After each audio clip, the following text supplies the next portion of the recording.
Boa tarde, sejam muito bem-vindos, os presentes, os que estão nos acompanhando também online. É mais uma das nossas conferências, a nossa terceira conferência sobre essa temática, reflexões sobre filosofia e medicina. Na nossa temática de hoje nós vamos falar sobre escuta, observação, interpretação de dados, nos tempos de tecnologias, redes sociais, Big Data e pensando um pouquinho como que o nosso repertório nos permite conhecer, o que nós conseguimos conhecer com o repertório que temos. Este é um evento que é organizado em parceria entre o IEA, o Instituto de Estudos Avançados da USP, aqui. Agradeço por sediarem aqui o nosso evento, o Instituto Interseção e a editora Filoxar.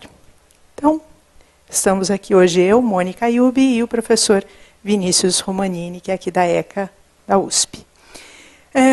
E eu vou começar colocando algumas questões relacionadas, então, às interações entre filosofia e medicina. A nossa próxima conferência, já convidando de início, será no dia 6 de novembro, com algumas contribuições de Charles Peirce para a neurociência e a medicina, pensando os métodos. Bem, nossas questões aqui. Então vamos começar hoje pensando, já que estamos falando de repertório, a questão do diagnóstico. A questão do diagnóstico já foi abordada rapidamente na primeira conferência, mas vamos pensar como é feito um diagnóstico. Um diagnóstico traz, num primeiro momento, uma queixa. Então, quando nós procuramos um médico, nós procuramos com uma queixa. Essa queixa, ela é aquilo que é chamado de sintoma, aquilo que será descrito pela pessoa. Então, o que incomoda, o que faz com que essa pessoa busque um auxílio. Então, já no primeiro momento, é preciso que a pessoa identifique que algo está fora do padrão, do seu padrão habitual.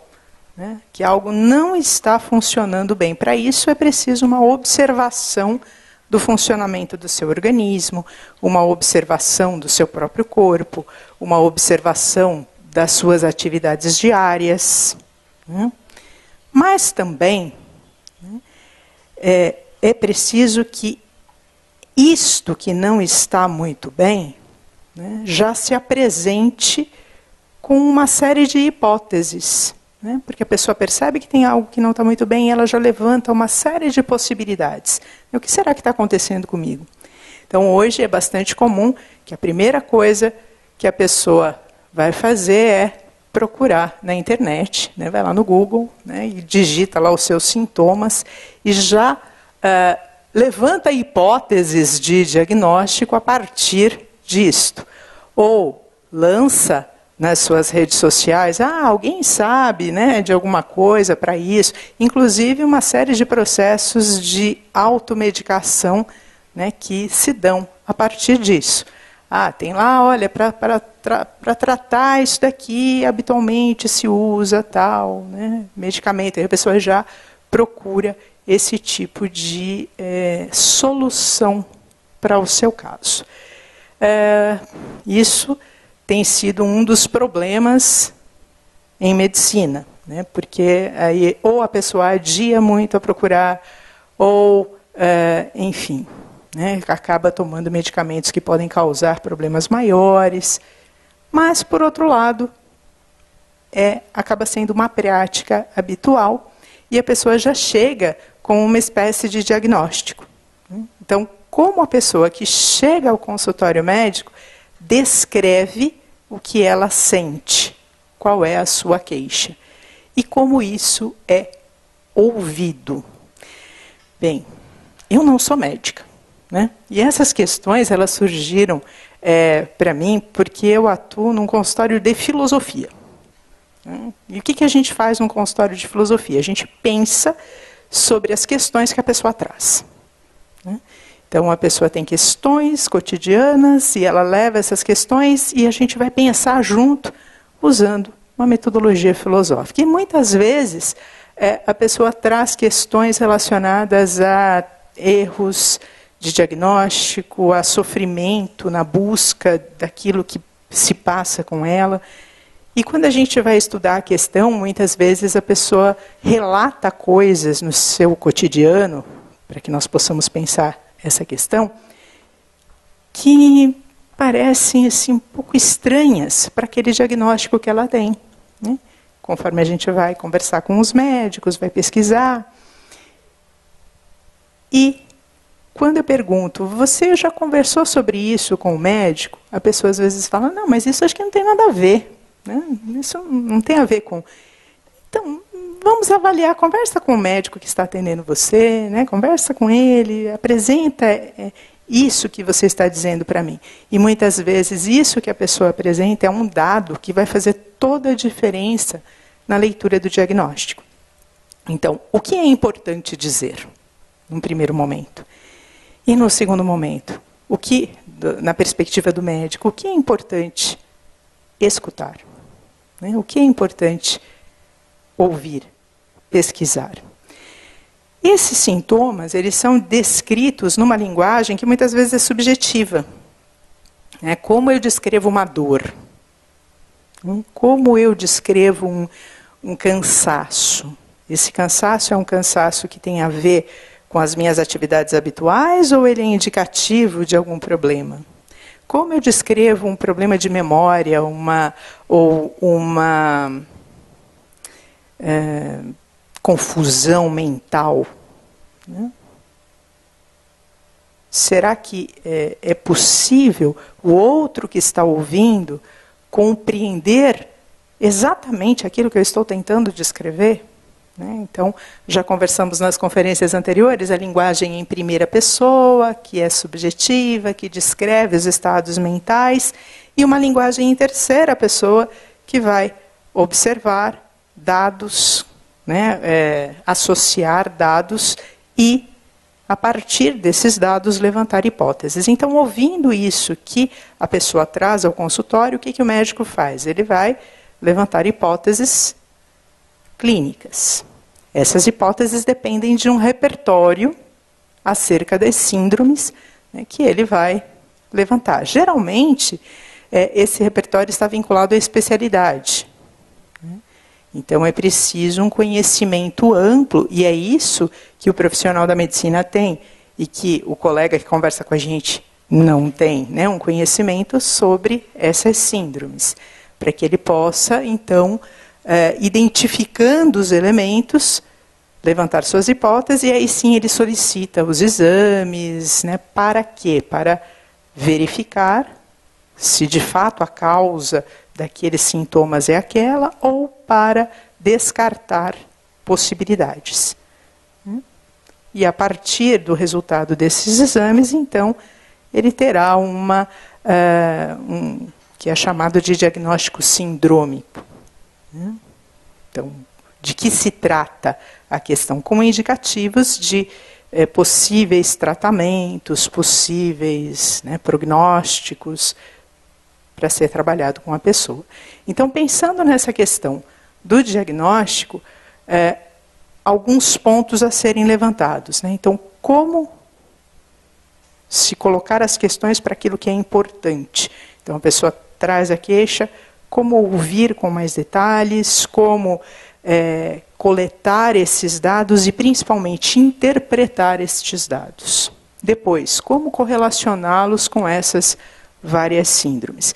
E aí, a pesquisa que eu desenvolvi, ela vai ser fundamentada no pensamento do Charles Sanders Peirce. E Peirce, com a sua proposta de que um signo, para ser interpretado, ele será interpretado dentro de uma rede, ele não é interpretado isoladamente, então é preciso entender aquele sintoma dentro de uma rede, né, de vários elementos que incluem o próprio cotidiano daquela pessoa, as atividades, elementos relacionados à alimentação, mudanças que ocorreram, né, nas práticas dessa pessoa, porque às vezes são essas mudanças que vão justificar, né, o que se passa com a pessoa que está gerando aqueles sintomas. Às vezes isso já é motivo suficiente para entender, olha, isso aqui está parecendo ser, né, a ausência de uma vitamina ou uma disfunção hormonal ou algum outro tipo de problema. Bem, olhar então este signo numa rede é fundamental. Por quê? Como eu posso interpretá-lo? Eu preciso de uma chave de interpretação. E essa chave de interpretação me é dada por essa rede, por essa conexão entre os vários outros signos com os quais este se relaciona. Então, o mesmo sintoma, num contexto diferente, junto com outros elementos, pode significar síndromes completamente diferentes. Daí a necessidade de um olhar mais amplo. Né? Então, não dá para estabelecer uma relação imediata. Depois, como isto precisa ser interpretado, né, eu preciso associar vários dados para essa interpretação, então é preciso considerar tanto os aspectos de uma descrição subjetiva, o que a pessoa está sentindo, como o que está acontecendo com o organismo dela, né, as forças que estão aí interagindo. Né, então, a questão de um exame clínico é fundamental, né, coisa que em alguns contextos vem sendo deixada de lado e algumas pessoas, inclusive, acham ruim o exame clínico, quando, na verdade, ele pode trazer muitos indicativos. Né, então, uma observação feita ali, naquele momento, com a pessoa. Dados que, de novo, serão significados dentro desta rede. Né? E uma terceira possibilidade, que é a interação entre esse relato da pessoa, os sintomas, os sinais que são observados neste exame clínico, né, e da interação entre esses dois elementos, um terceiro elemento, que seria a mediação entre isso, que nos dá, então, uma série de hipóteses acerca deste diagnóstico. Bem, com essas hipóteses, são feitos os exames. Né? E esses exames também precisam ser interpretados. A gente conversou na primeira conferência sobre uma relação entre a medicina clínica, a medicina que era considerada arte, né? E a medicina ciência, a medicina laboratorial. Né? E na história da medicina, o que seria essa medicina como ciência? Seria algo complementar a esta arte médica, né? Essa medicina que vai, então, fazer todo um exame clínico, e esses exames laboratoriais seriam complementares. Com o passar do tempo e o desenvolvimento de uma série de tecnologias, principalmente após o advento da neuroimagem, o que nós encontramos? O surgimento do chamado mito da transparência, né, que é a ideia de que os exames permitem ver o corpo por dentro. E ao ver o corpo por dentro, o resultado do exame pode dizer, de modo muito mais objetivo, aquilo que se passa com a pessoa do que o olhar do profissional, que é um ser humano com um olhar subjetivo e, portanto, pode errar. Mas isso é um mito. O Francisco Ortega e a Rafaela Zorzanelli, no livro Corpo em Evidência, descrevem muito bem o processo, né, da formação deste mito. Né, e é uma coisa assim, muito bacana, porque a gente começa a acreditar que estes exames mostram o corpo por dentro, quando, na verdade, eles são imagens geradas a partir de um cálculo estatístico. Então, na verdade, é um cálculo matemático que gera imagens e que sobrepõe dados seus, que está fazendo o exame, com dados de várias outras pessoas que foram pesquisadas anteriormente. Então, você não tem uma fotografia, por exemplo, do seu cérebro, mas você tem uma imagem gerada a partir desses dados estatísticos. Então, esse olhar, ele é bem interessante, porque ainda que a gente pudesse ver em tempo real, né, o que está acontecendo lá dentro, ainda assim nós teríamos que interpretar. Porque o que significa, né, por exemplo, quando você olha um cérebro, e há algumas discussões muito interessantes em filosofia da mente, né? O Thomas Nagel coloca que você pode abrir o crânio, olhar para aquele cérebro, mas você não vai ver o que está acontecendo ali, né, naquele cérebro. E aí ele brinca, o sujeito pode estar comendo chocolate, você pode lamber o cérebro, você não vai sentir o gosto do chocolate. Né? Então, não são dados tão objetivos quanto nós consideramos ser. Então, acho que isso é uma discussão bastante interessante. E o que é preciso, então? É preciso estabelecer essa relação entre esses dados que são pesquisados, e que são muito importantes, obviamente, né, com aqueles dados que também são observados pelo médico e aqueles dados que são descritos pelo paciente, para evitar problemas, né, vários que nós encontramos de, olha, eu me sinto mal, mas então você não tem nada. Está tudo bem com você e como não há explicações, a gente acaba parando de pesquisar. Bons profissionais vão continuar pesquisando e muitas vezes vão encontrar elementos aí, né, bem relevantes para o caso. Então, olhar para esses dados em rede e ter um repertório bastante amplo é muito importante. E por que eu estou trazendo a questão do repertório? Porque tem uma questão que a gente já levantou na primeira conferência também, e que o professor Saldiva e a Liana colocaram de uma forma bastante contundente, que é a formação em medicina. E uma formação que às vezes é muito especializada. E justamente por ser tão especializada, o repertório vai ficando restrito àquela área de especialização. Então, como fazer para ampliar este repertório? Se a gente puxar essa questão não só para a medicina, mas para a educação de uma forma mais ampla, muitas vezes a gente questiona, para que eu vou estudar isto, se a minha área, né, é uma área muito específica e eu não vou usar esses elementos. Né? E aí acho que é interessante olhar um pouco novamente para as questões que o Peirce traz, né, porque ele nos mostra que há muitos signos que nos passam despercebidos, justamente porque nós não temos repertório suficiente para identificá-los.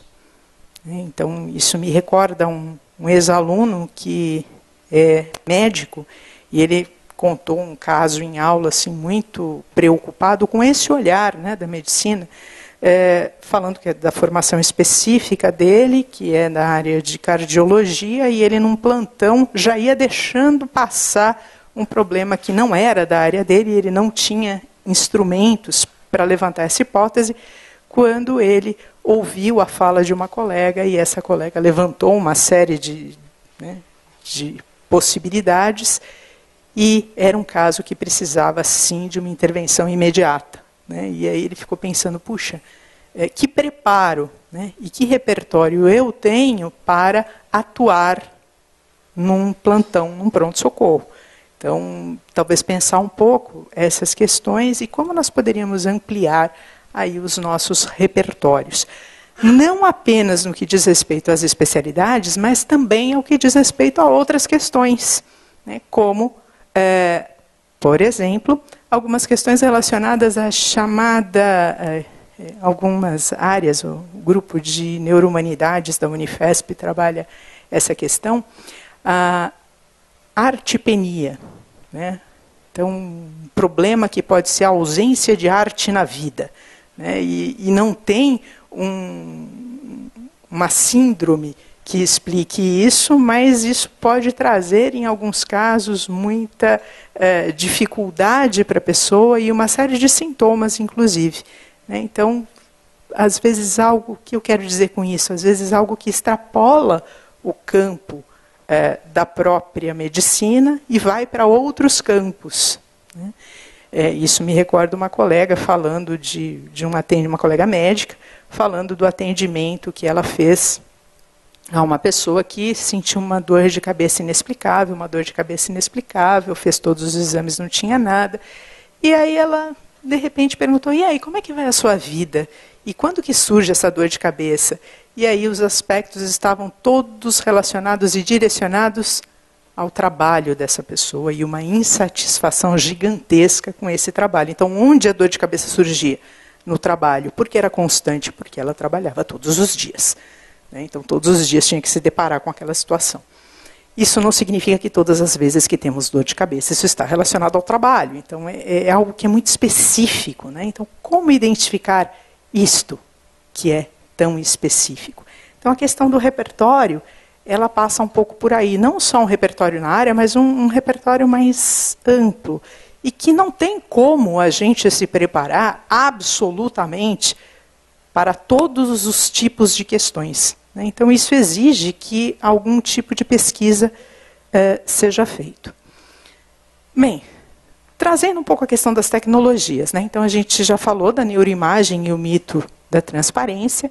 Nós temos um grande desenvolvimento com o uso de tecnologias nas pesquisas sobre medicamentos, e isso é extremamente bom, porque nós temos medicamentos que resolvem questões que antes não eram resolvidas, inclusive uma medicina de precisão, porque a grande crítica que se faz às pesquisas com os medicamentos é o fato de ser um trabalho baseado no método indutivo, né? Consequentemente, resolve em 30% dos casos, mas não resolve o seu caso, né? Então, no seu caso resolve 100%, no seu caso resolve 0%. Então, como atingir um resultado mais efetivo, né?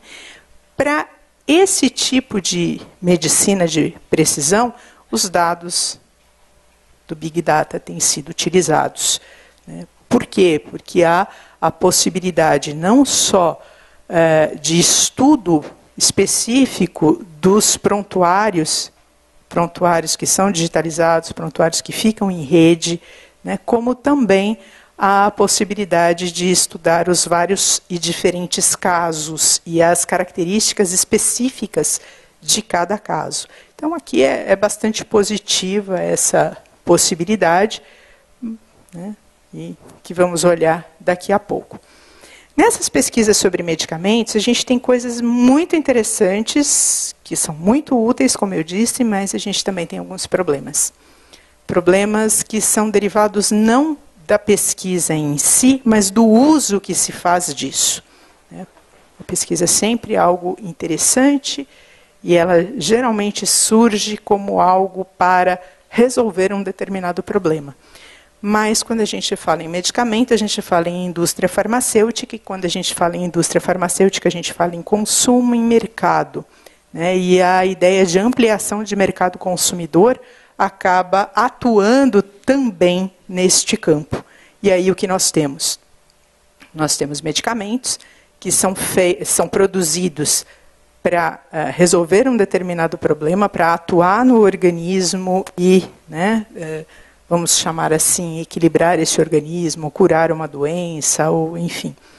E que são utilizados para quem não tem aquele diagnóstico como uma possibilidade de melhoramento, né? E que é bastante interessante em termos de ampliação de mercado consumidor, ao invés de atender as pessoas que têm uma determinada síndrome, vai atender um público bem mais amplo, mas que pode ser problemático na medida em que nós vamos tornando o nosso organismo né, com um funcionamento muito modelado por esta química, uma química que talvez nós não utilizássemos, né, se não fosse essa questão de mercado. Mas e aí, qual é o problema de se fazer isso? Né? Pode não ter problema algum, mas pode haver vários problemas. Problemas do gênero efeitos colaterais, né, e problemas de um outro gênero que é resolver aquilo que diz respeito a outros campos, como política, educação, né, enfim, outras áreas, né, da vida com o uso de medicamento. Então, aí uma questão para a gente pensar e discutir. Uma outra questão diz respeito à interpretação de genotipagem. Isso também é feito com o uso de tecnologias, uso de dados do Big Data. Há vários estudos pensando no porquê determinadas pessoas têm sintomas do vírus da AIDS, né, quando são portadoras do vírus da AIDS, e outras pessoas não têm. Né, quais são os elementos, né, que são possíveis ali de serem observados geneticamente, né, e que poderiam mostrar uma propensão maior ou menor a determinados problemas. Depois, controle de custos. Então, aqui colocar tudo isso, usar toda uma tecnologia, construindo aí algoritmos para pensar no controle de custos. E pensando em controle de custos no campo da saúde, há questões extremamente interessantes, né? Nós temos alta tecnologia de alto custo. E aí? Para quem isto será destinado? Como escolher, como definir, né, para onde esses recursos vão? O que, na verdade, vai trazer questões de políticas públicas. E pensando em questões de políticas públicas, essa tecnologia também é utilizada para indicativos para políticas públicas. Então, o interessante é que essa tecnologia é utilizada, de um lado, Big Data, né, para medicina de precisão. Então, o que a gente tem aí? Um grande número de dados, tão grande que vai fazer com que a nossa metodologia precise ser modificada. Metodologia de análise. No caso da medicina de precisão, é o acesso a esses dados de prontuários, né, é o acesso, mais do que isso, a alguns elementos que dizem respeito às especificidades de cada pessoa, que, se a gente pensar em prontuários digitalizados e interconectados, esses prontuários vão trazer todo um histórico daquela pessoa. Então, fica muito mais fácil identificar padrões, né, daquela pessoa especificamente. Não é preciso que a pessoa conte toda a história, ela está lá, né, já naquele prontuário.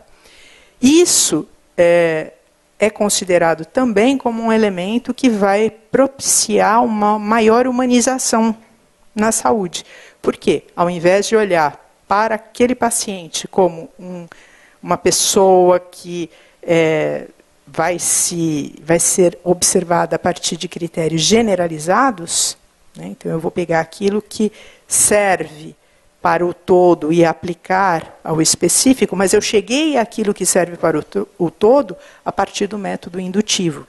E a partir do método indutivo, a conclusão que eu tenho é uma conclusão provável. Então ela provavelmente se aplica, mas pode ser que não se aplique.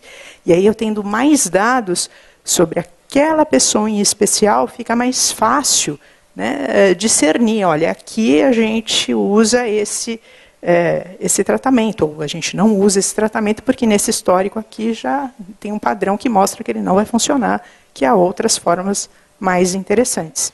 Então, estabelecer protocolos mais específicos para cada pessoa.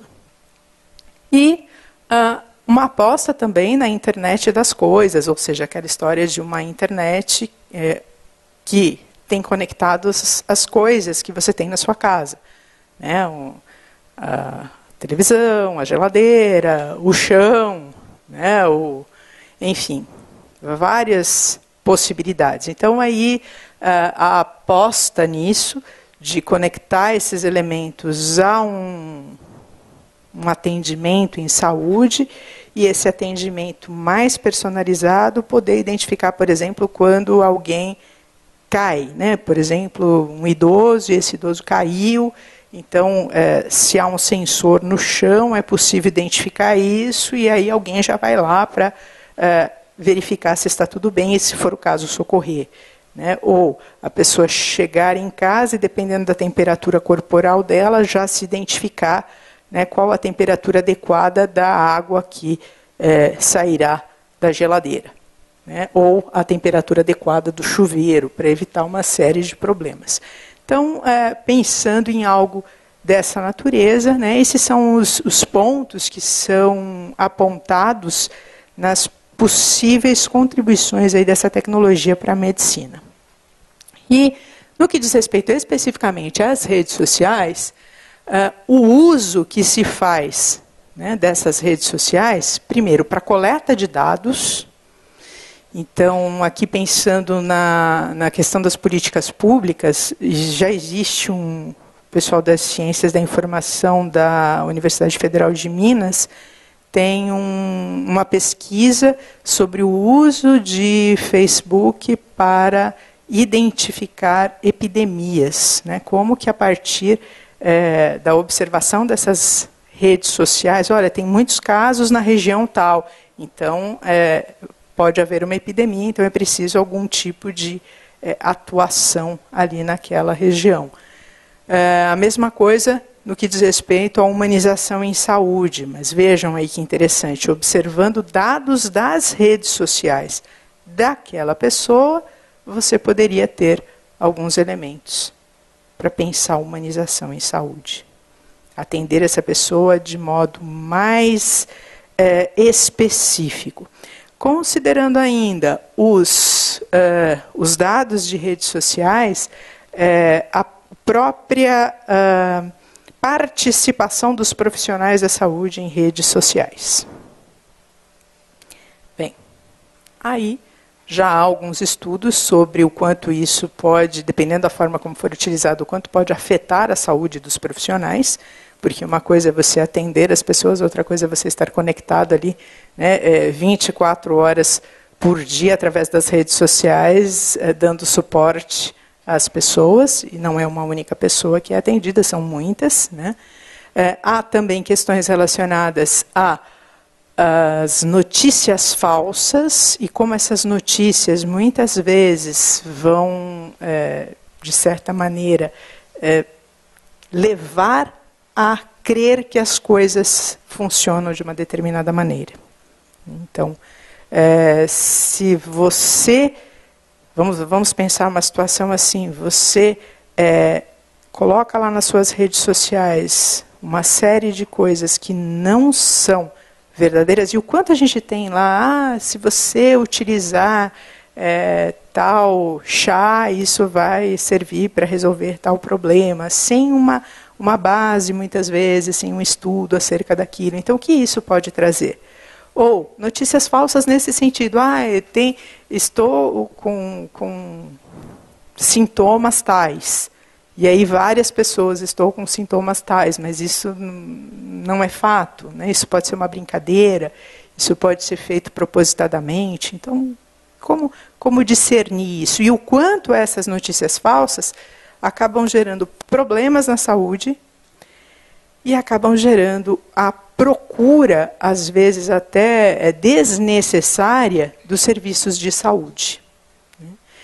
Uma outra coisa bastante interessante que foi relatada por alguns colegas que são da área médica, é que quando há uma notícia acerca de uma determinada síndrome que estava muito tempo longe, né, que ninguém falava dela, e aí aquilo é noticiado, no dia seguinte chove no pronto-socorro, né, uma série de pessoas com aqueles sintomas. Quando, na verdade, essas pessoas são examinadas. Mas também alguns conseguem identificar isso, uma espécie de autossugestão né? E o próprio profissional identificando os sintomas, né? Quando nem sempre eles estão ali presentes. Aí quando vai examinar melhor, não era isso. Então, o quanto essas ideias que circulam, e circulam de modo intenso, acabam afetando as próprias sensações que nós temos, né? Ou acabam dando elementos para formar uma rede de significados que vai propiciar que aquele sintoma seja lido daquela maneira, quando ele não seria lido daquela maneira, não fosse aquele conjunto ali de informações.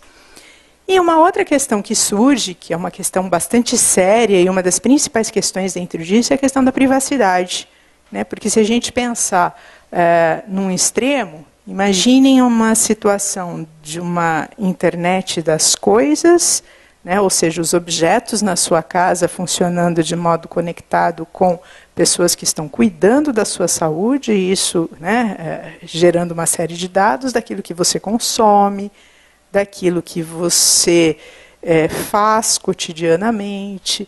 De um lado, pode ser muito interessante para observar hábitos, mas, por outro lado, a gente tem um controle muito grande, né?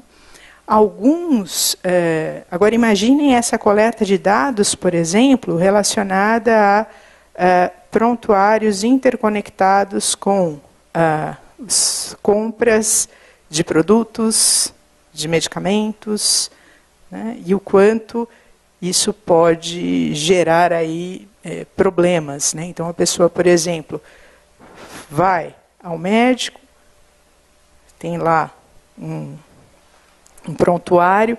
Se esse prontuário estiver conectado com vários outros elementos, a possibilidade de determinadas empresas oferecerem produtos relacionados a... né? Então, como fica a questão da privacidade aí? Tanto aquilo que eu quero colocar como dado, como aquilo que eu quero ter acesso em termos de dados, né? Como ficam as escolhas?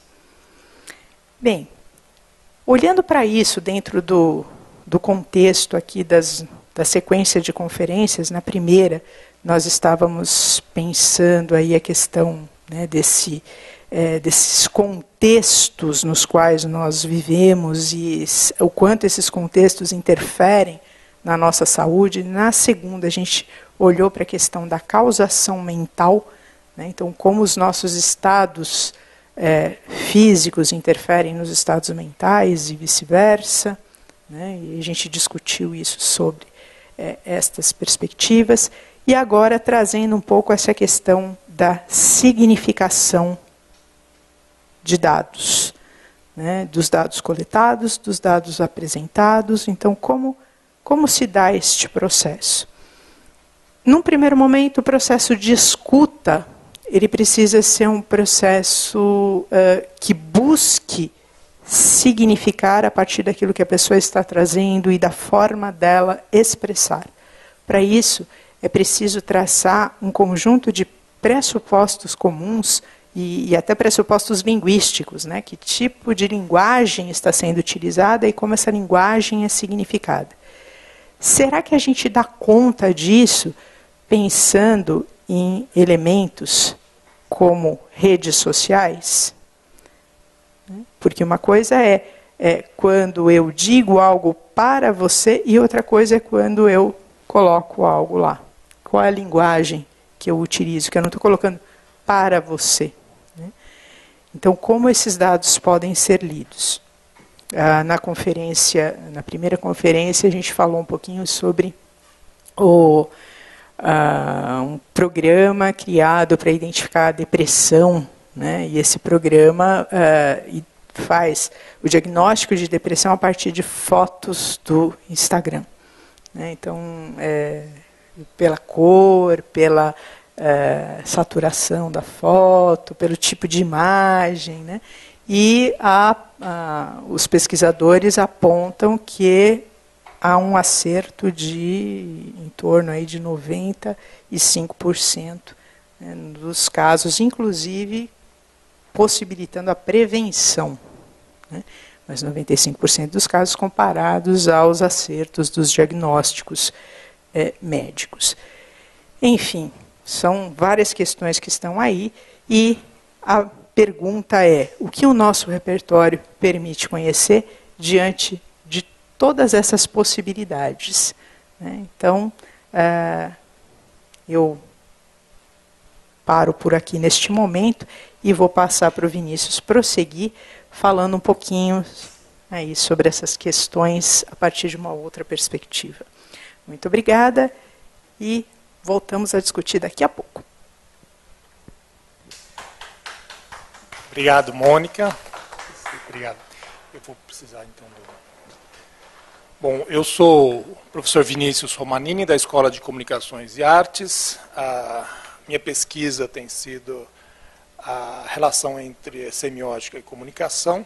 Sou atualmente presidente da Sociedade Brasileira de Ciência Cognitiva, e a gente vem dentro de uma das linhas da sociedade, problematizando a introdução de novas tecnologias, né, e principalmente o advento do Big Data, que me parece ser um fenômeno bastante importante e relevante para a gente pensar a nossa sociedade, e em especial a questão da medicina, da saúde, porque os impactos parecem ser realmente bastante grandes na maneira como a gente vai viver daqui para frente.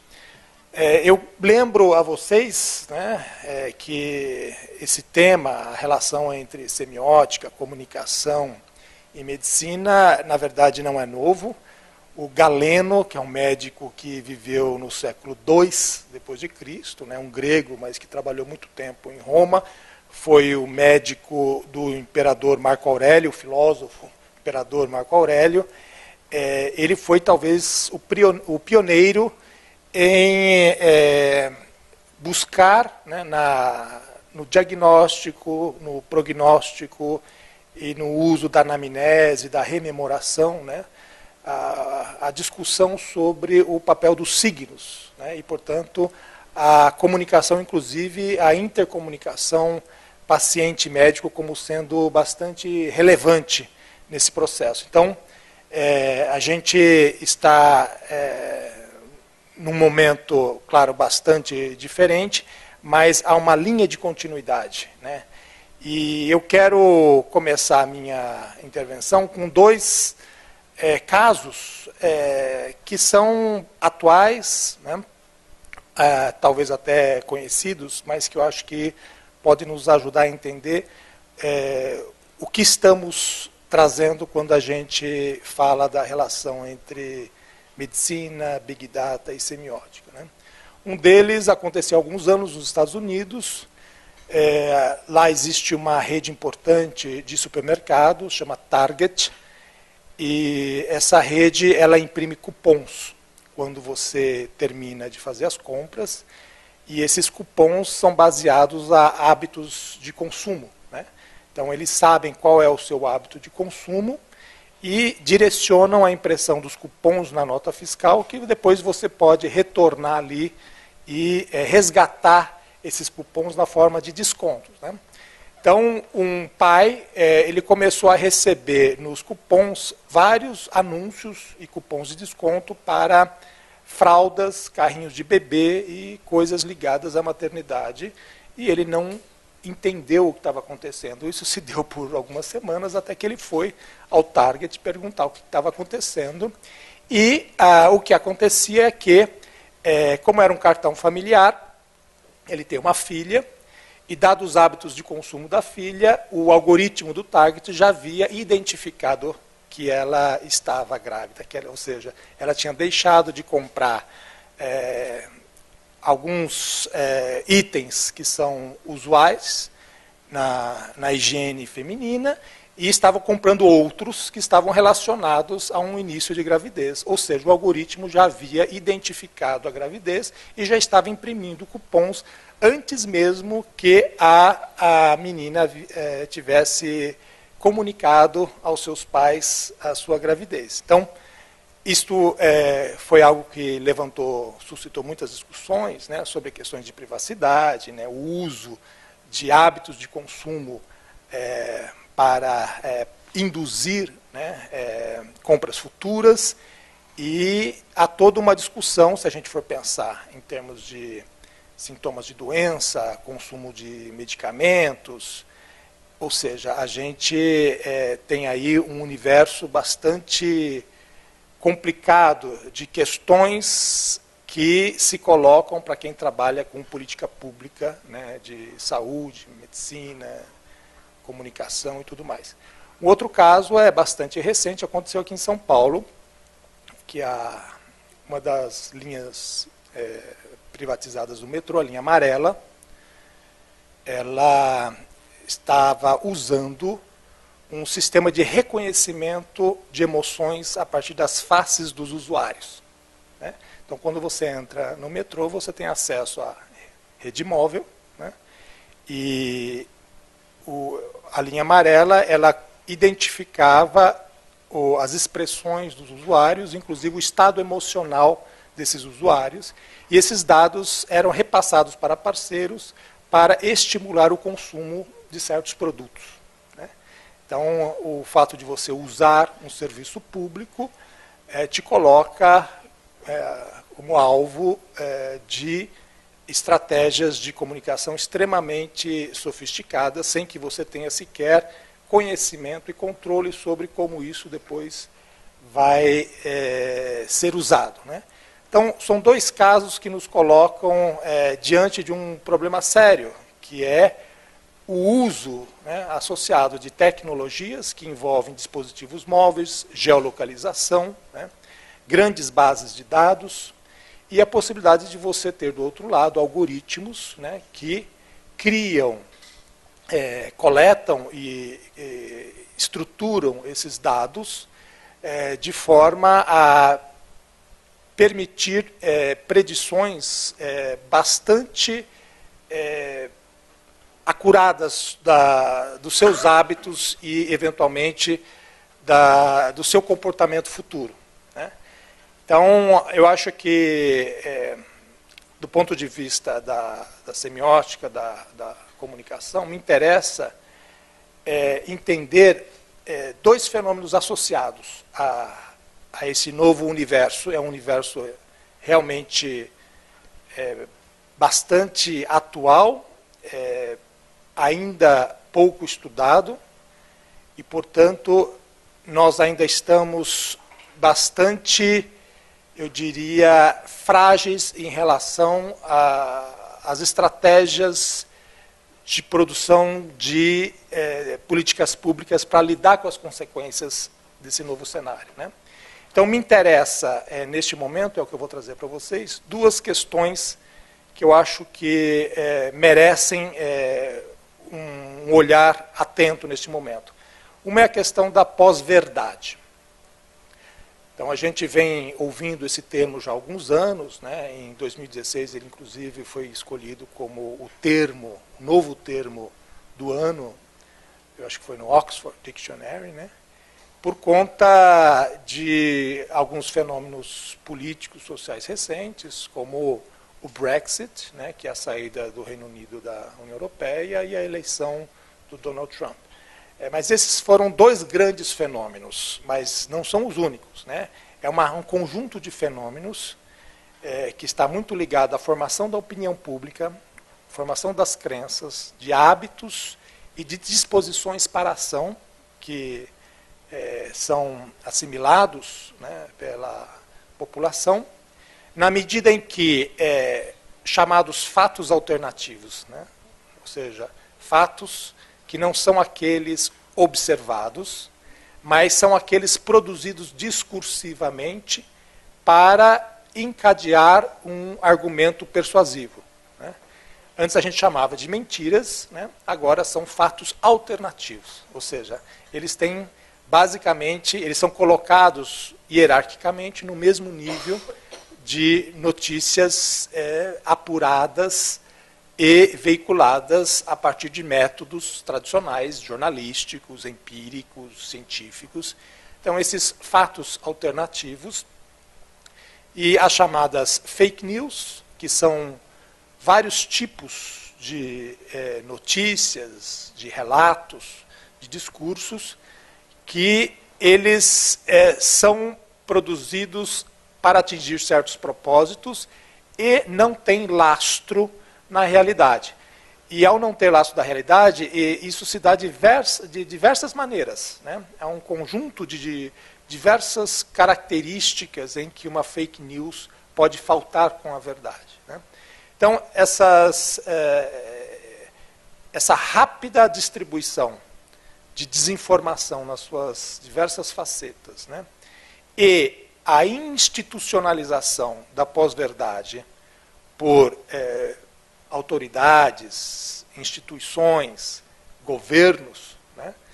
Ou seja, quando agentes públicos eles assumem que a pós-verdade faz parte do discurso político, né? Então a gente começa a ter, graças à difusão rápida promovida pelas redes sociais, né? Dessas novas tecnologias de comunicação, como Instagram, WhatsApp, Facebook, enfim, há um conjunto de ferramentas que são gratuitas e de fácil acesso e que são usadas de forma intensiva, principalmente durante períodos de grande embate ou debate político, social, em torno de certas questões prementes, né? Ou seja, questões que levantam nas pessoas o desejo de engajamento, de participar do debate. É exatamente nesses momentos em que o uso dessas ferramentas se dá de forma muito intensa, né? A gente vê, por exemplo, o Twitter, né? Os trend topics do Twitter, como rapidamente emergem hashtags ou distribuições intensivas de informação / desinformação em relação a certos temas, né? Isto associado ao uso malicioso das ferramentas de Big Data por empresas de marketing, propaganda, política, partidária, eleitoral, ou às vezes simplesmente empresas que estão a serviço de conglomerados, corporações que têm interesses que não são aqueles públicos, né? Ou do bem maior público. São empresas interessadas simplesmente em abocanhar mercado e aumentar a sua lucratividade. Então, o uso do Big Data, desses algoritmos, né, que capturam informação das redes sociais, do seu cartão de crédito, dos seus diversos cartões de consumo em farmácia, supermercado, dos seus posts em redes sociais, e vai criando, então, o que antes, na história da civilização, era impossível, ou seja, de você prever o comportamento de certos grupos, e grupos cada vez menores e descritos em certas tipologias, ou seja, em certas categorias gerais, classes, que são cada vez mais refinados, né? Então você tem uma ontologia, né? Ou seja, uma taxonomia de categorias, e na medida em que o indivíduo vai agindo nas redes sociais, consumindo, e essas informações são coletadas, esse indivíduo ele vai sendo, então, classificado a partir dessa ontologia cada vez mais sutil, detalhada e precisa, ao ponto de quem detém essas informações ter a possibilidade de prever com uma certeza bastante grande, às vezes acima de 90%, qual será a sua atitude, comportamento, ação diante de uma notícia, diante de uma situação, diante de uma informação ou desinformação. E isso eles fazem, inclusive, sabendo que a sua ação muitas vezes se dará de forma não consciente. Ou seja, você vai agir a partir daquele estímulo, daquela informação, sem ter passado por um processo de reflexão crítica sobre as consequências da sua ação. Então, é uma ação muitas vezes motivada por uma carga emocional e, portanto, as fake news, a desinformação, elas enfatizam muito elementos emocionais fortes, principalmente elementos de rejeição, de ódio, né? Então o discurso do ódio é bastante presente, né?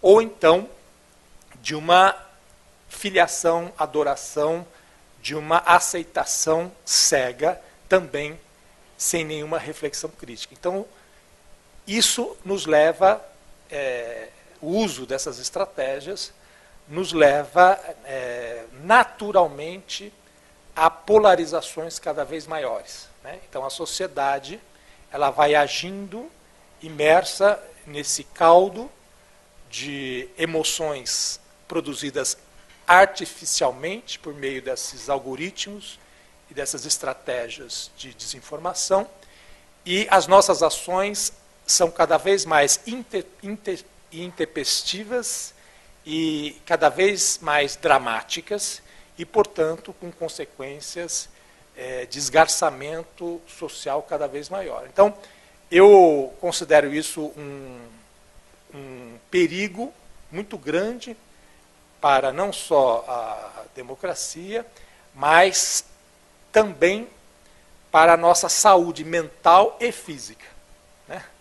Porque essas coisas, elas depois desaguam em depressão, desaguam em sentimentos que vão afetar a maneira como a pessoa reflete sobre a sua vida. Então vai criar certamente condições psíquicas muito danosas e muitas vezes socialmente vai produzir psicopatias, né, variadas, né? Então há hoje bastante gente já estudando, pensando como o uso intensivo de redes sociais produz ou intensifica, ou às vezes é um gatilho para o surgimento de um conjunto de problemas psicológicos, às vezes psiquiátricos, que eventualmente não seriam trazidos à tona se não fossem essas questões. Então é a relação entre a genética e a epigenética, né? Ou seja, como o meio ambiente, o nosso comportamento, as nossas ações acabam fazendo com que certas disposições genéticas sejam expressadas. E hoje os algoritmos conseguem, inclusive, prever como essa expressão em determinados públicos pode se dar. Então começa a haver realmente um comércio, uma mercantilização bastante, obrigado, mercantilização bastante grande dessas possibilidades. Então essa é a minha contribuição.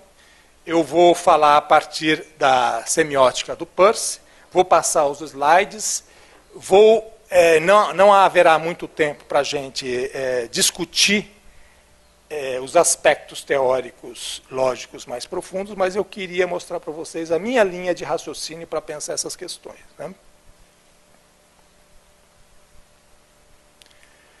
Então, o esquema geral que eu estou trazendo para vocês é que a desinformação produz falsas crenças, que as falsas crenças produzem pós-verdades, pós-verdades produzem a pós-realidade, e a pós-realidade pode ser, no meu entender, a armadilha final para a nossa espécie. Ou seja, o meu conceito de pós-realidade é que, na medida em que nós adotamos a pós-verdade, da maneira como eu a descrevi, o nosso comportamento e a maneira como nós, por meio das nossas ações, moldamos a sociedade, criamos na sociedade as condições para a nossa vida social, isso acaba produzindo o que eu chamo de uma pós-realidade, né?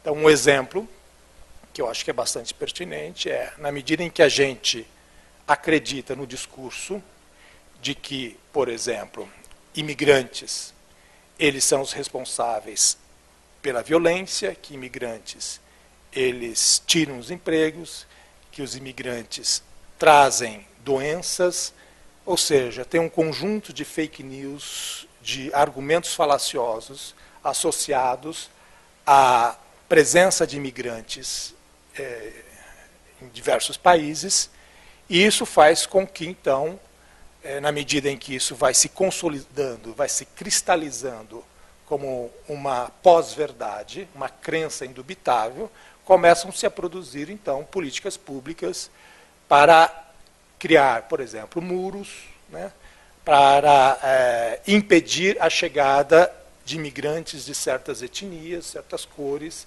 certas proveniências, ou para obrigar os imigrantes a passar por certos processos sanitários que, na verdade, não têm nenhum fundamento, né? Então, obrigá-los a uma quarentena, ou, enfim, isso são coisas que estão acontecendo, né? Isso não é hipótese, são coisas que estão acontecendo.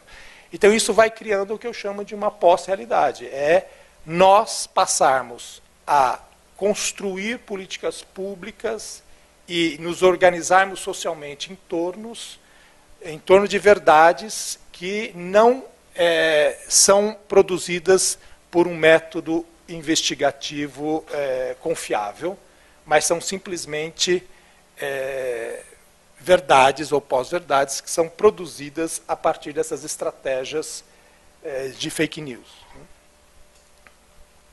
Então, eu adoto o conceito de desinformação do Floridi, mas eu discuto, né, principalmente a maneira como ele, ao final, define o que é uma informação verdadeira ou falsa, né? Então, para o Floridi, informação são dados, mas são dados bem estruturados, ou seja, são dados que têm uma estrutura sintática, né? Então, eles respondem a certas normas lógicas, gramaticais, né? Eles são dados que têm um valor semântico, ou seja, são dados que refletem estados de coisas, né?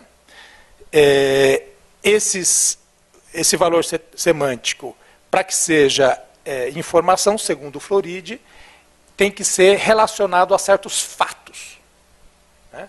Então, não só eles descrevem de forma, dentro de um discurso inteligível, organizado, estados de coisas no mundo, mas estados fatuais, e esses fatos eles podem ser verdadeiros ou falsos. Se forem verdadeiros, é informação. Se forem falsos, segundo o Floridi, ou é desinformação, se for, portanto, um discurso factual não verdadeiro, né, de forma intencional, ou misinformation, a gente não tem essa tradução, né, seria são fatos não verdadeiros produzidos de forma não intencional. Ou seja, você não sabe que você está falando algo que não é verdadeiro. Então você está iludido, né? Então é uma ilusão, você distribui aquilo, mas você não está imbuído de um propósito de enganar o outro. Você faz isso de uma forma ingênua, né? Então, o misinformation é uma informação falsa, ingênua, e o disinformation é uma informação falsa intencional. O problema que eu trago é que, do ponto de vista da filosofia pragmatista ou da semiótica do Peirce, a questão, nós nunca sabemos se algo é verdadeiro ou falso a priori. Porque se fosse assim, não haveria fake news, né? Se você pudesse, no momento que uma fake news entra na rede social, ou se você pudesse imediatamente identificá-la, então o problema do fake news não existiria. Mas é exatamente o contrário. Nós não temos, a priori, né, condição de identificar se um relato factual, semântico, é verdadeiro ou falso. Na verdade, a gente pode acreditar ou não acreditar. Ou seja, nós produzimos crenças, né? Então, a questão que se coloca para mim, né, que estuda do ponto de vista da semiótica, da lógica do Peirce, é como essas crenças são produzidas, né? Então, é isso que eu quero discutir, né? Então, a natureza das crenças. Primeiro que as crenças são símbolos, né? O que é um símbolo? O símbolo é um signo geral, né? O que é um signo geral? É um signo que representa coisas gerais, ou seja, tipos, classes, ou classes artificiais, que são classes que nós produzimos, ou classes naturais, né? Então, uma classe artificial é uma classe de todas as cadeiras, né?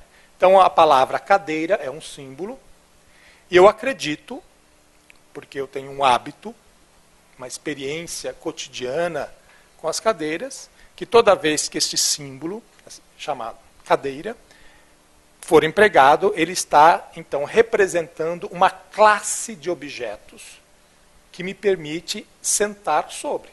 Ela pode ser feita de plástico, de madeira, de couro, enfim. As cadeiras têm diversos formatos, diversos materiais, mas o que interessa para o símbolo é que ele representa atributos, características gerais dos objetos. Então, as nossas crenças, elas nunca são sobre coisas individuais.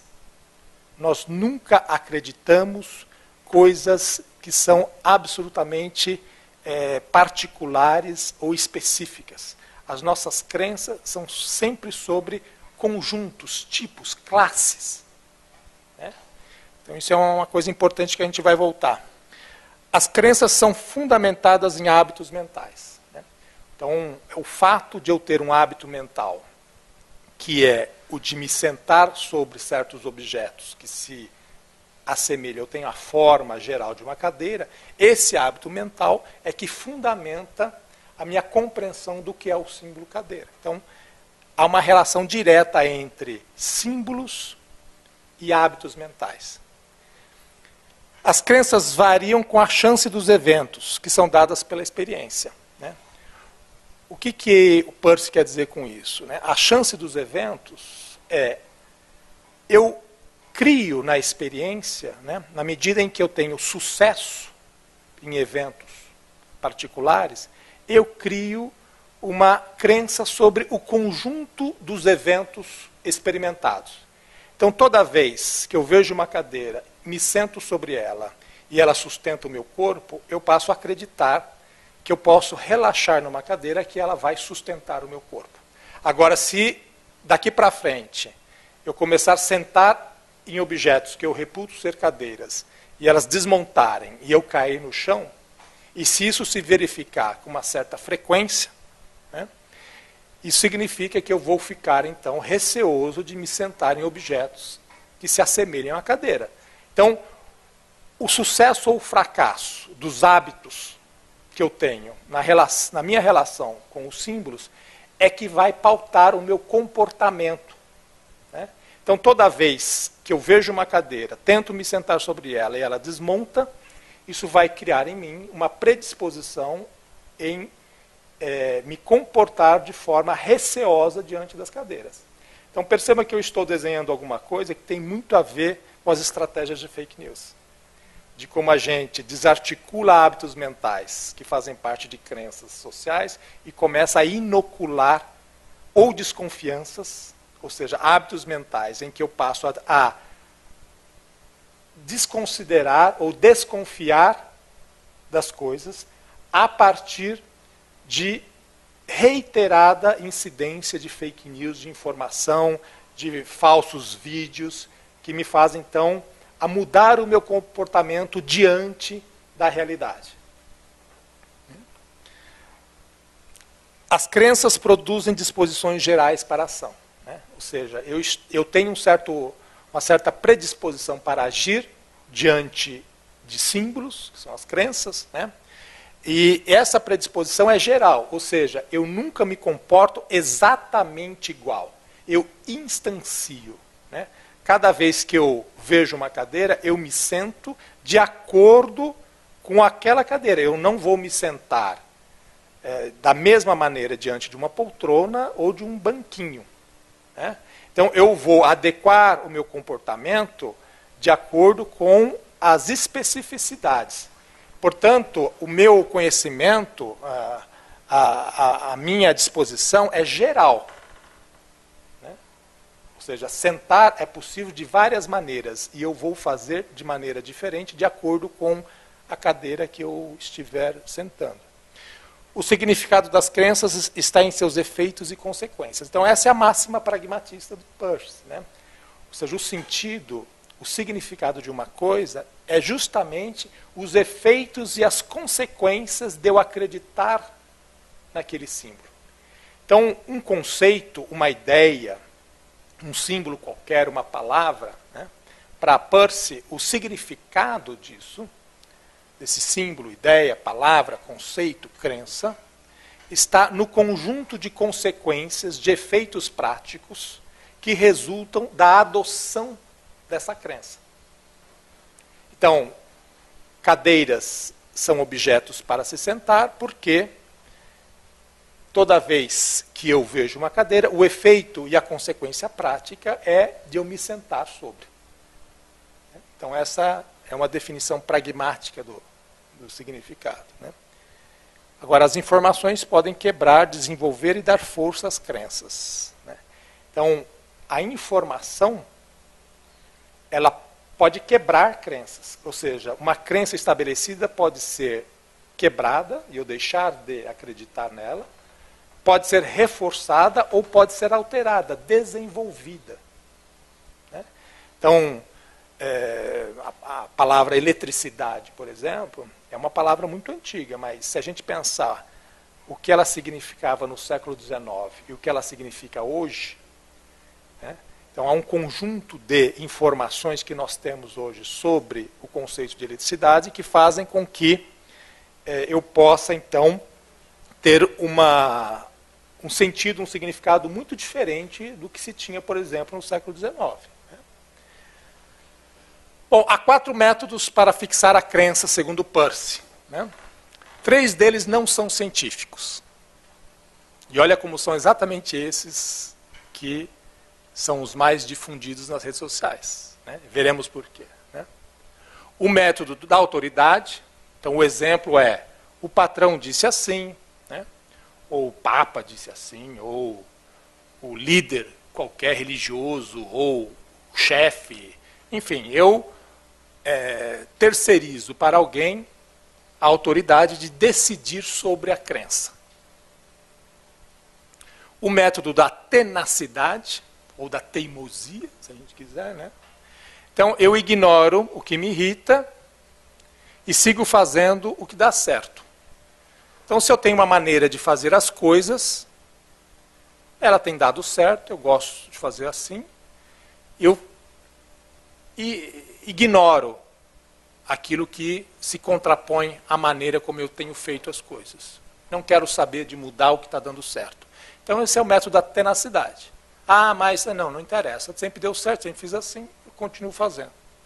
O método a priori é que se combina com o meu sistema prévio de crenças, eu acredito. Ou seja, eu tenho um conjunto de crenças sobre o mundo, né, sobre metafísicas, inclusive, e se alguma informação, se alguma coisa, ela combina com este sistema, eu aceito. Se ela não combina, eu refuto.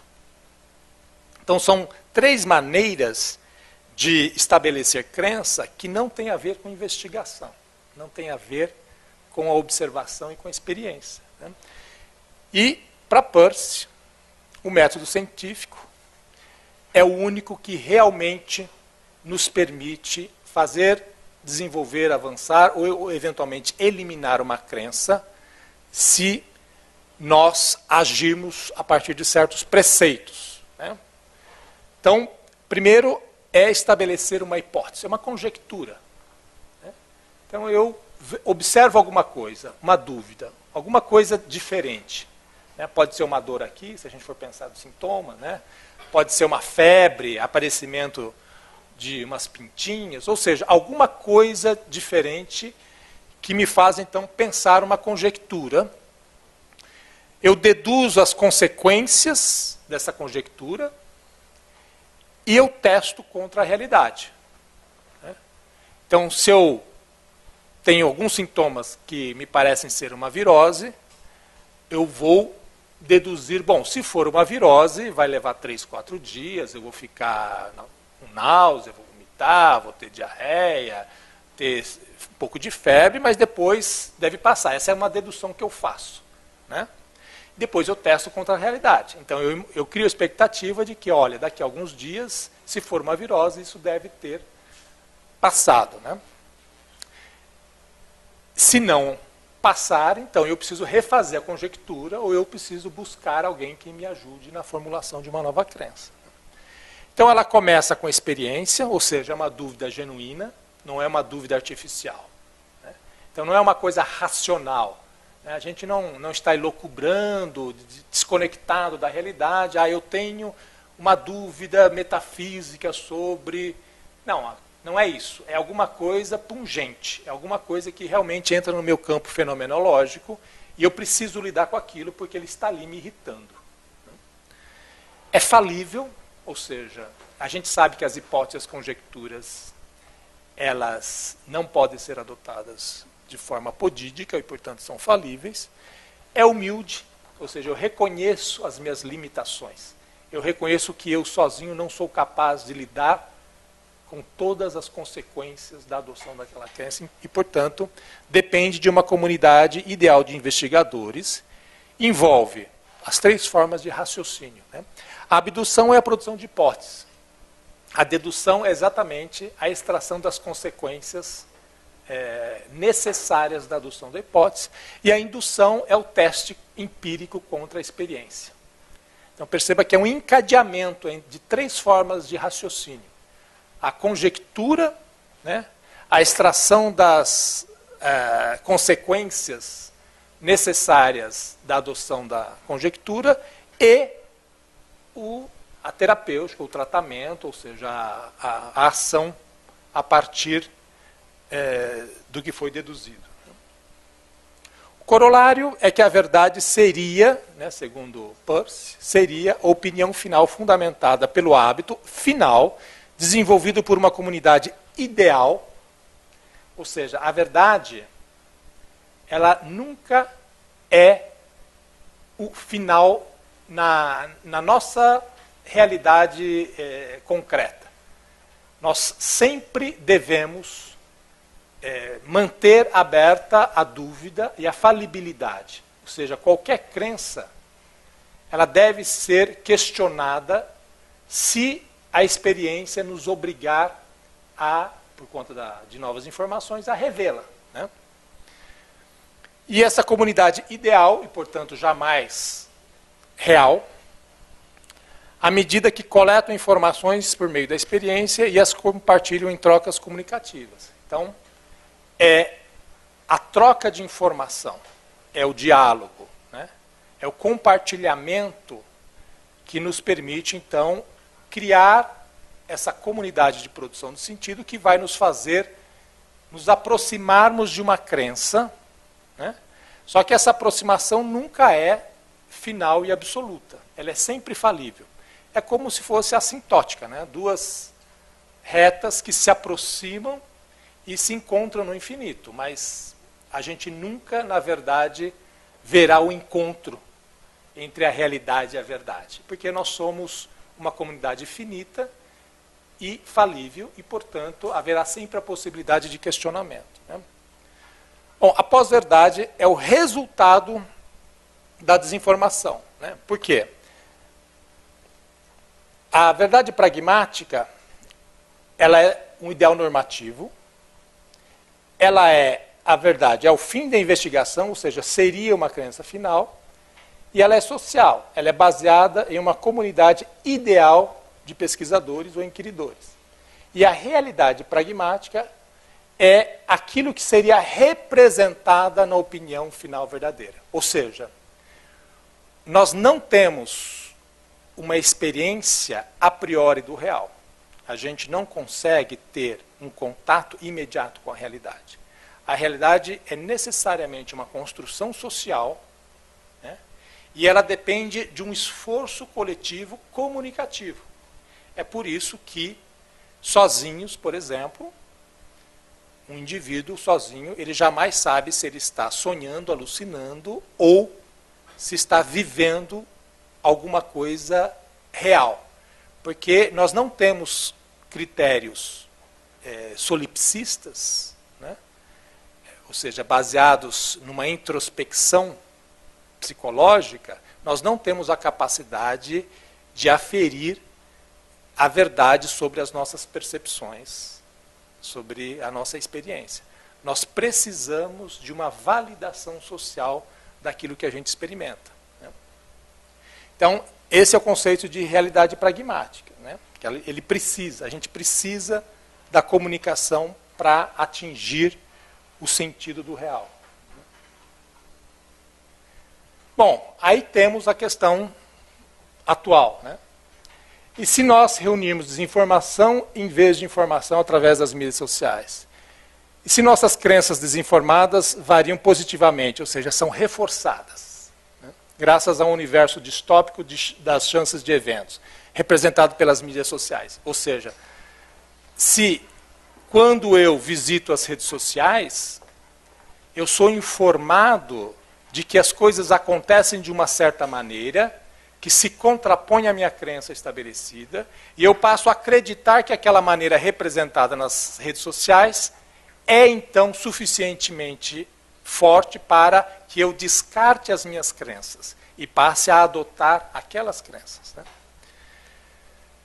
E se métodos de autoridade e tenacidade a priori recebem destaque sobre o científico, ou seja, autoridades falsas, discursos de ódio e garantias persuasivas? É justamente esse universo que a gente está vivendo, né? Então nós temos falsas autoridades que estão produzindo crenças, discursos, opiniões. Nós temos o discurso do ódio e nós temos um conjunto de persuasões que não tem a ver mais com a experiência científica, né? Bom, isso faz com que, graças ao efeito das bolhas e do viés de confirmação, né, que a gente acaba adotando quando a gente lida com as crenças, isso faz com que a gente crie esse pós-real, que para mim é o inferno semiótico. Eu chamo de inferno porque é uma armadilha que eu reputo final para a nossa espécie. Eu estava vendo hoje, de manhã, mais um relatório sobre as mudanças climáticas, né? E o que se diz é que nós temos 2 ou 3 anos para começar a implementar políticas agressivas de redução de emissão e controle do aumento das temperaturas. E apesar disso, na maior parte dos países ocidentais democráticos, nós estamos vendo políticos, líderes, sendo eleitos com discursos exatamente contrários às evidências científicas, às crenças fundamentadas. Ou seja, cada vez mais, nas sociedades democráticas, graças ao advento das fake news, das estratégias dos algoritmos para produzir pós-verdades, discursos descolados da realidade, nós estamos elegendo representantes legislativos e, eventualmente, líderes do executivo que vão implementar políticas públicas, tomar decisões que vão exatamente na direção contrária ao juízo científico. Ou seja, os métodos de crença não científico estão claramente se sobrepujando, produzindo pós-verdades e nos jogando diante de uma pós-realidade que eu considero que talvez já tenha atingido um ponto de não retorno, né? Eu começo a duvidar da nossa capacidade de refluir, de começar a agir coletivamente, de forma bem informada, para evitar uma catástrofe que é iminente, mas ao mesmo tempo negada pelo discurso da pós-verdade. Então essa é a minha contribuição para a discussão de hoje.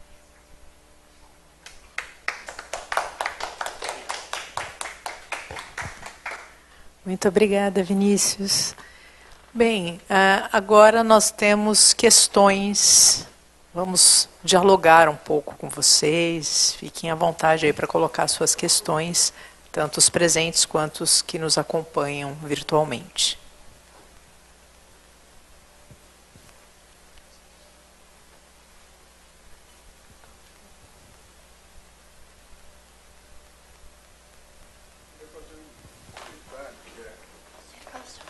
Meu nome é Celso Gama.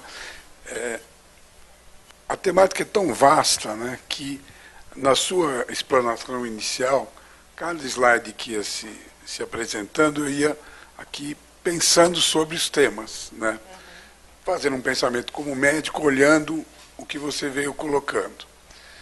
E tudo aquilo que tem todo um sentido, né, fica gravado por essa questão que você coloca agora, né?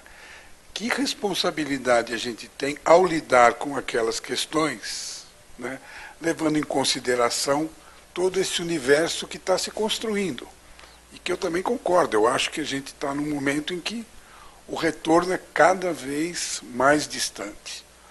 E aí quando a gente pensa, não na saúde genérica, mas objetivamente na saúde de um povo que é pobre, um povo que é desinformado, né, e que está sendo induzido a pensar de uma maneira,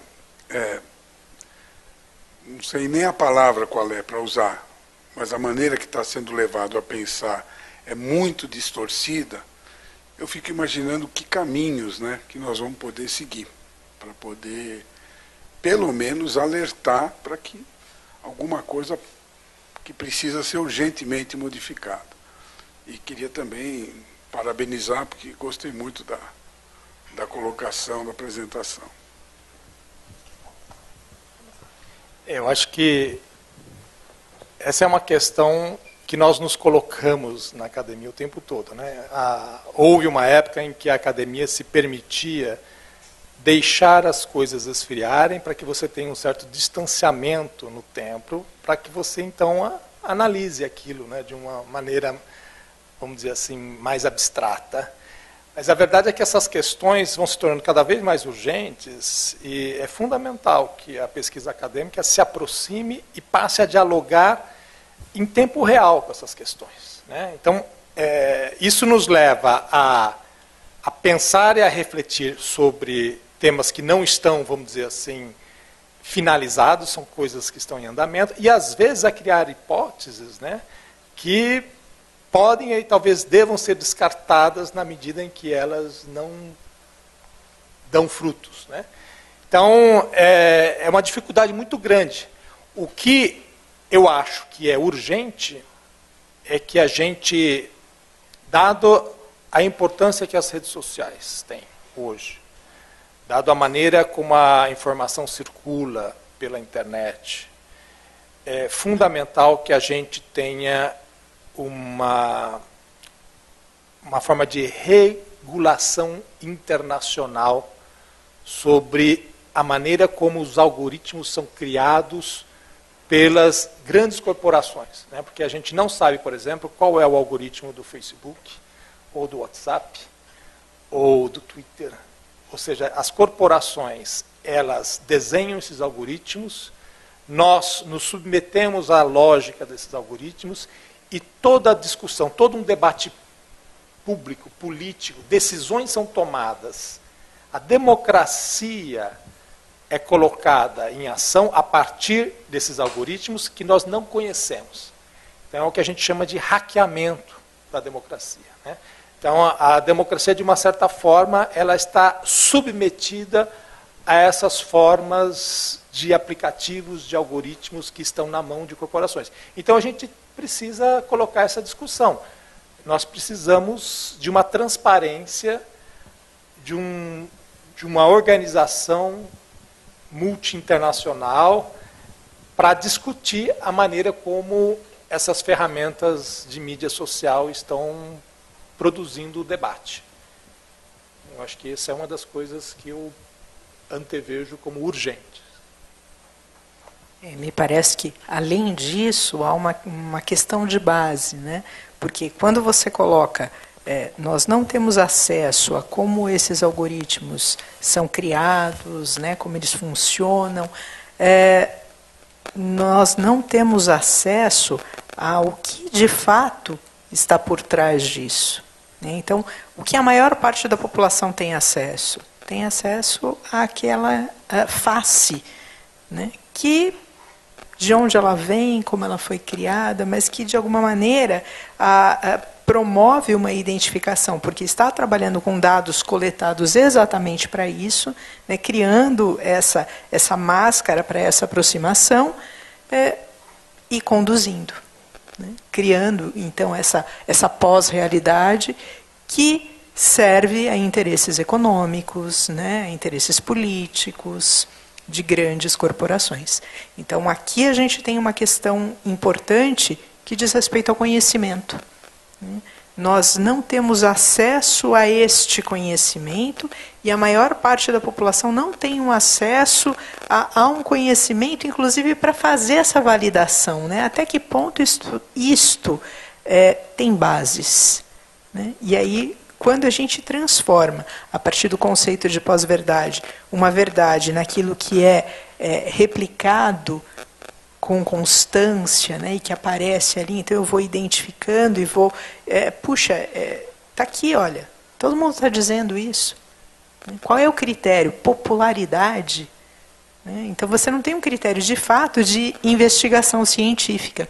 Mas por que não tem esse critério? Porque esse critério também já foi retirado da formação da população.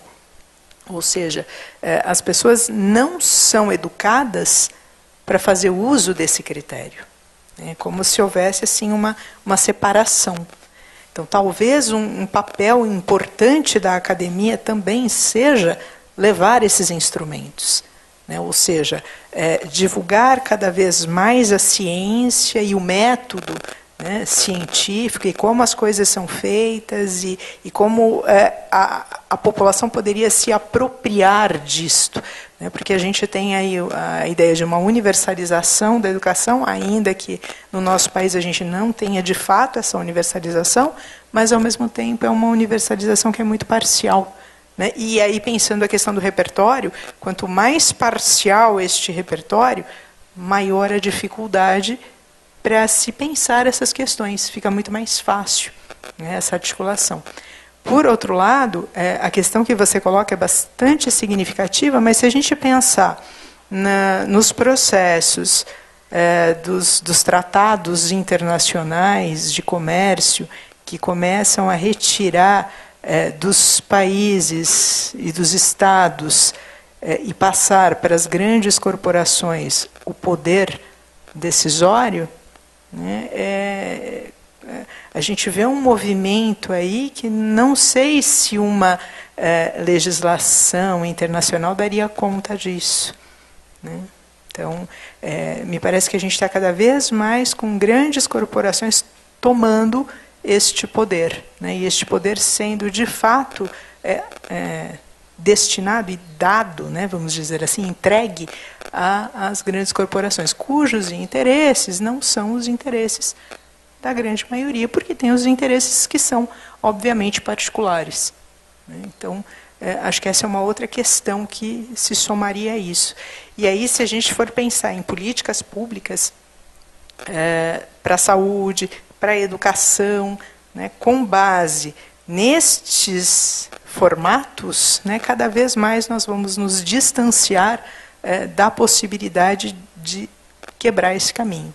Então, a gente realmente parece estar nesse caminho que vai... Né, eu, particularmente, só vejo como uma possível saída essa difusão assim, intensa de um conhecimento que coloque em questionamento isso. Porque é um instrumento extremamente interessante, né, se ele for utilizado para essa difusão de conhecimento. Mas o que ganha corpo mesmo são essas notícias criadas exatamente para conduzir, né, a população. E a gente vê pessoas que, inclusive, têm uma boa formação, mas que acabam sendo conduzidas da mesma maneira, porque é uma formação muito fragmentada. Enfim. Bem, sim.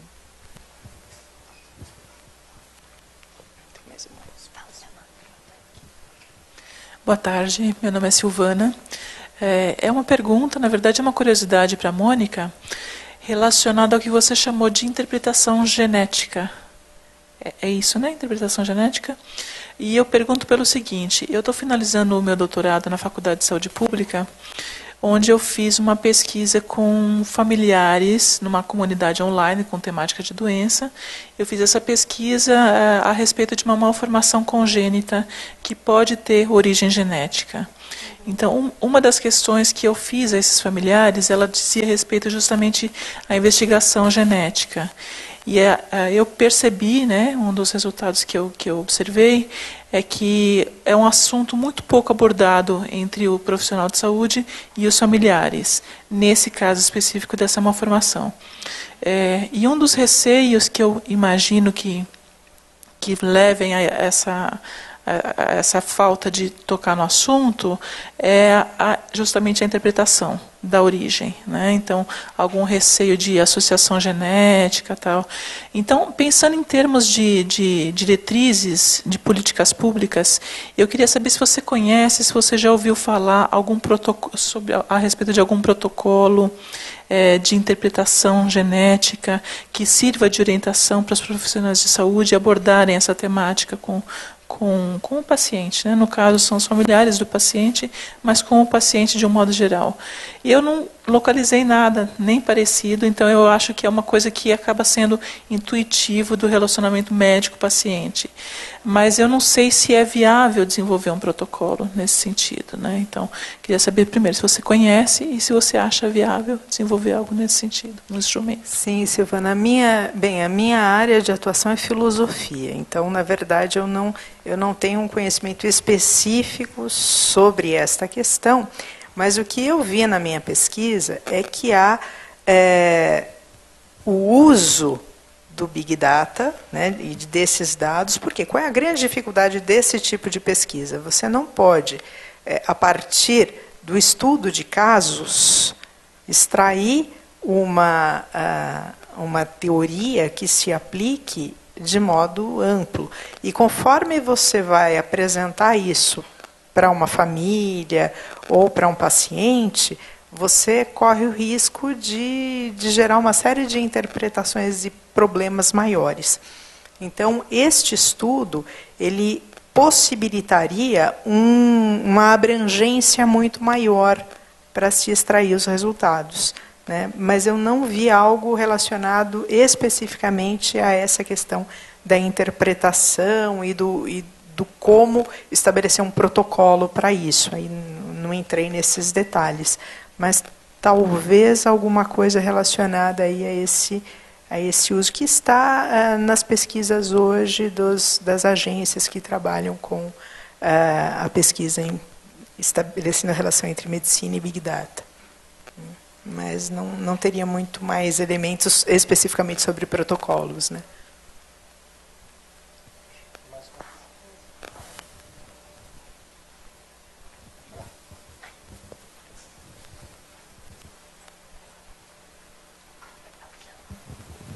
Boa tarde, eu sou Érica. Sobre a sua fala aqui no final, fiquei muito arrepiada. Queria te perguntar, você falou sobre coisa de 2 ou 3 anos, né? A gente está prevendo catástrofes ambientais por conta do nível de degradação, né, que o homem vem fazendo com o planeta. Que tipo de medidas você imagina que a gente possa construir para levar esse conhecimento, acho que compartilhar mais esses conhecimentos, independente de estar ou não na universidade, né? Porque quanto mais pessoas têm acesso a isso, elas podem pensar melhor em quem elas vão votar, não é? Porque para construir políticas de preservação do meio ambiente. Você imagina que tipos de coisas podem acontecer, se a ciência já tem alguns estudos sobre isso, extinção de espécies, imagino, a nossa espécie, enfim, quais seriam aí as previsões catastróficas, caso, embora, pelo que você está dizendo, a gente está nesse limite de ainda é possível reverter, né? Mas está nos últimos segundos, né? Talvez. Obrigada. Nada. Eu tenho acompanhado aqui na USP o professor Paulo Artacho, por exemplo, ele integra um time de cientistas internacionais que lida com as questões das mudanças climáticas e os efeitos. E eu tenho acompanhado a pesquisa do professor Artacho, e é cada vez mais alarmante. Ou seja, nós realmente estamos próximos, ou talvez estejamos no ponto de não retorno.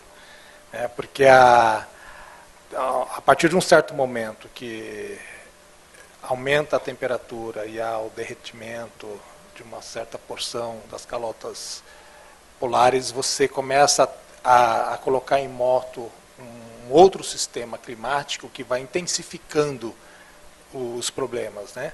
Então, o que a gente pode fazer, do ponto de vista agora da informação, da comunicação, né? Eu acho que existe uma questão assim terrível, é que o aumento da informação sobre certos temas, como esse, que são temas bastante importantes, quando essa informação ela é colocada, disponibilizada para o grande público, né, há uma discussão muito grande na imprensa, nas redes sociais, e as pessoas elas passam a gastar muito tempo e muita energia cognitiva para entender o que está acontecendo. E isso acaba levando à inação. Então, essa é uma disfunção da informação, que esse tema já foi estudado e discutido em meados do século passado, ainda no âmbito da teoria funcionalista, do Merton, do Lazarsfeld, quer dizer, teóricos da comunicação e da informação da teoria funcionalista americana, que perceberam que o aumento da informação no público muitas vezes leva à inação, em vez de levar à ação.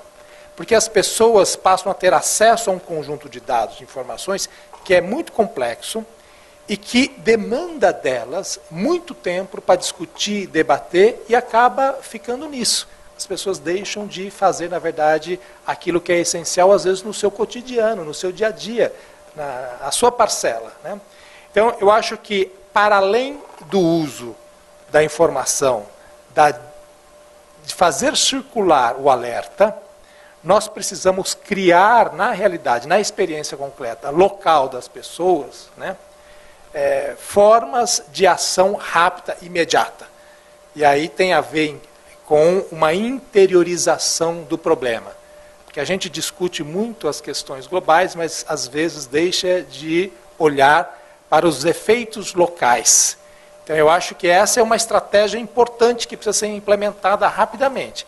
Que as políticas públicas sejam adotadas nos municípios, nas subprefeituras, nos bairros, ou seja, as cidades, né, e eu falo das cidades porque a gente está num momento da nossa civilização em que a massa importante de habitantes vive em cidades. Então, eu acho que pensar as cidades é cada vez mais urgente.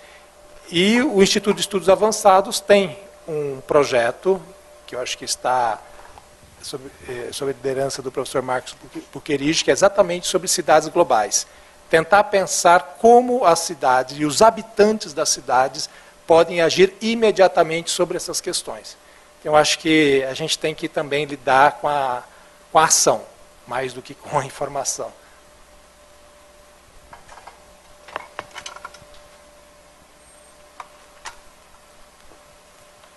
Bem, então aproveitar que não tem uma questão, colocar uma questão aqui para a gente pensar, né? Pensando nessa questão relacionada à questão da medicina, da saúde, e pensando nessa questão da ação que você acabou de colocar, será que a gente conseguiria pensar num exemplo de uma situação de ação? Eu acho que a ação, ela nasce de um envolvimento afetivo, estético. Né? Então, quando a gente se motiva a agir, é porque nós estamos afeitos, existe um elemento de afetividade. Então, eu acho que há muita pesquisa sobre a catástrofe dos comuns, né? Ou seja, a gente cuida bem do nosso jardim para dentro da nossa cerca, mas a rua, a praça, que está para além da nossa cerca, a gente deixa de cuidar e de agir porque a gente acha que é responsabilidade do poder público. Então, eu acho que agir para além da cerca, né? Agir para além do limite da propriedade, começar a pensar o público da cidade, as praças, as ruas, começar a pensar afetivamente nesses espaços, eu acho que isso é uma coisa importante. Então, eu prezo muito, por exemplo, o papel da arte. Sabe? Os artistas que fazem intervenções em espaços públicos e chamam as pessoas a ter uma fruição estética naqueles espaços, convidam as pessoas a se apropriar daquele espaço, usar aquele espaço. E quando isso acontece, naturalmente as pessoas começam a cuidar, começam a incorporar aquele espaço público como fazendo parte da sua história afetiva. Então, eu acho que esses são exemplos bons, sabe? De a gente pensar as cidades afetivamente, os espaços públicos a partir de possibilidades de fruição, né, estética, e aí elementos éticos brotam disso, ou seja, a ação fundamentada, razoável, a ação moral, ética, ela decorre naturalmente do nosso envolvimento estético-afetivo com esses locais, né? Então, acho que essa é algo a ser fomentado, que a gente saia dos nossos casulos, né? Saia, inclusive, das redes sociais, esse uso intensível que a gente faz. Muitas vezes a gente está numa praça, mas está mais conectado aos nossos celulares, smartphones, do que conectados com as possibilidades de observação e fruição. Eu acho que a gente precisa começar a discutir isso nas escolas, né, nas famílias. Tem que ter... eu acho que o nosso sistema educacional está muito defasado em relação a isso, né? Eu acho que principalmente o ensino médio se desconectou completamente das necessidades urgentes da nossa sociedade.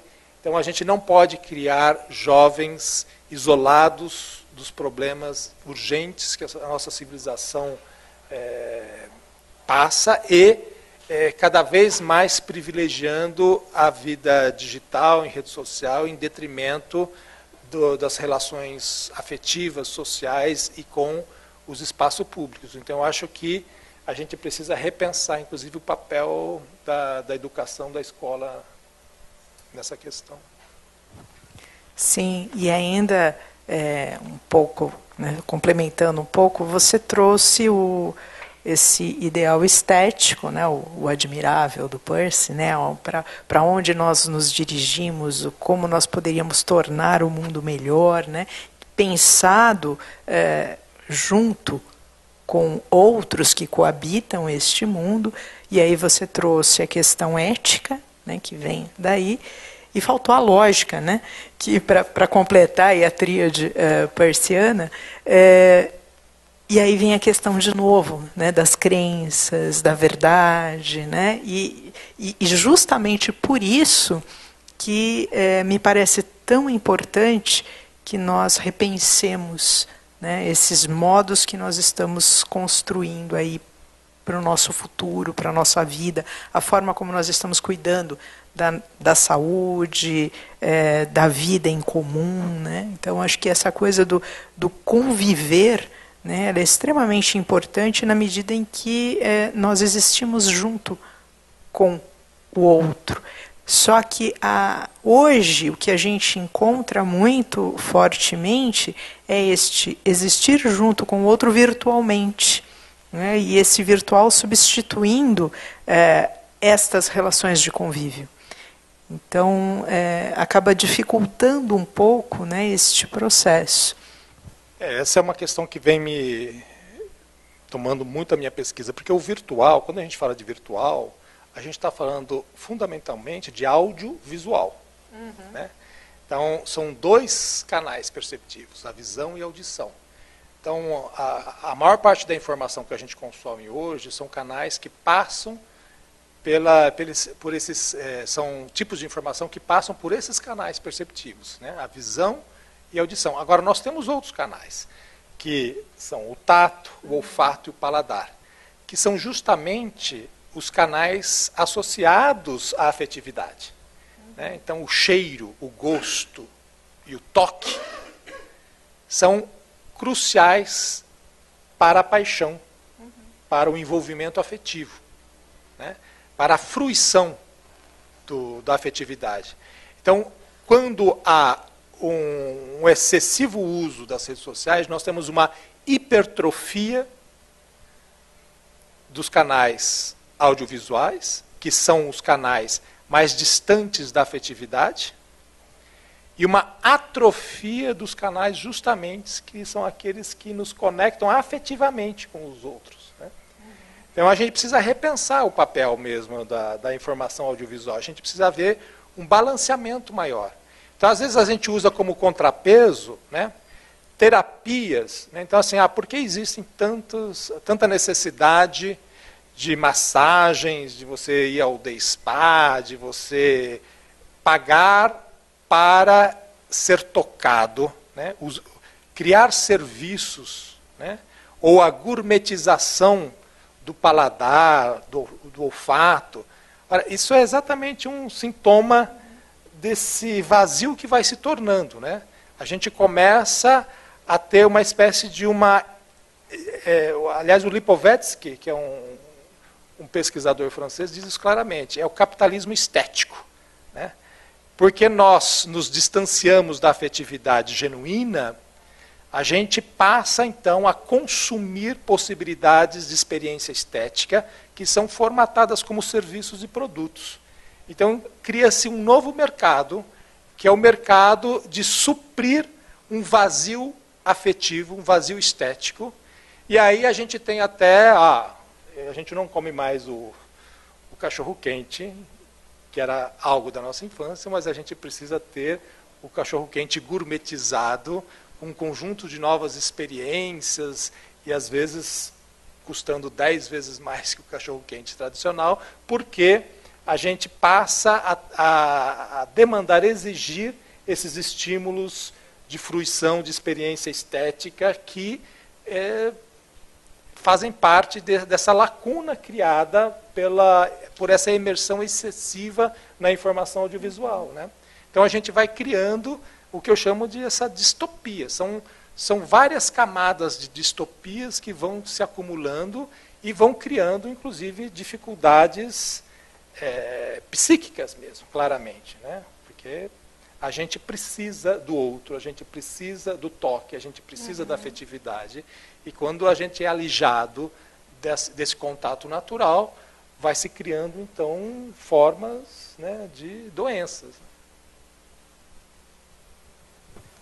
Muito bem, mais alguma questão? Não? Bem, então, vamos encerrar a nossa conversa aqui hoje. Muito obrigada, Vinícius, muito obrigada pela presença de vocês, pelos que nos acompanharam também. E a nossa próxima conferência é dia 6 de novembro, neste mesmo horário aqui, né, falando sobre neurociência. Muito obrigada.